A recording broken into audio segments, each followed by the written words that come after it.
By decluttering physical space, it has a positive effect for our mental state. What are the questions we can probably use ourselves when we are trying to declutter a space? I developed a sort of a framework that I like to use when I coach courses and things.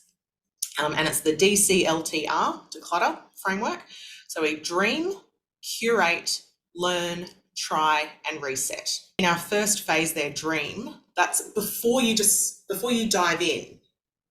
Instead of going, oh, I've got too many clothes, that's it, I'm getting rid of clothes. If you go in at that stage, you're going to have a really hard time making decisions. And that's what decluttering is, it's decision making. I love that, because we always talk about visualization. It's one of the first components, is like you need to know the past, but in stuff that we teach, but like you certainly need to know what the future looks like. And what I like what you're saying here, visualize the space of what you want it to be before you even can create a plan. Then you start the curation process. Curation is, does it fit in my dream? It doesn't mean you don't love it if you get rid of it. It doesn't mean it's not beautiful. It doesn't mean it's not valuable. It just means it does not belong in this space in my life at this time.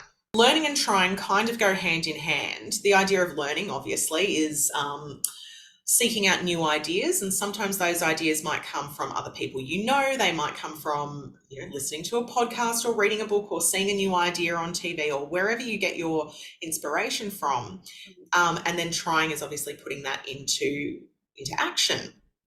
But the key part of those two is, well, we never stop learning, keep looking for ideas. There isn't a one-size-fits-all approach to this sort of thing. What works for me might not work for you. What works for me today might not work for me tomorrow. We're always learning, and there's always another thing to try.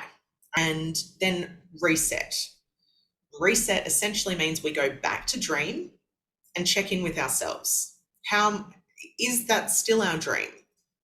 Are we any closer to our dream? Do we need to pivot in some way?